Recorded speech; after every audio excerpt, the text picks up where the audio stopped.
Cancer is usually represented by a crab, but that hasn't always been the case and still isn't in some parts of the world. It appears to me that there have been more interpretations for Cancer than perhaps any other sign of the zodiac.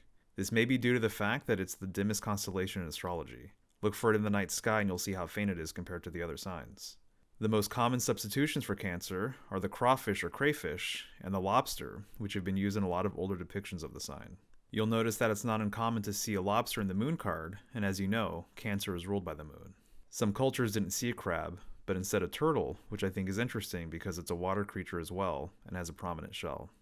Aside from the crab, my favorite interpretation of Cancer is probably the scarab beetle, which the ancient Egyptians used.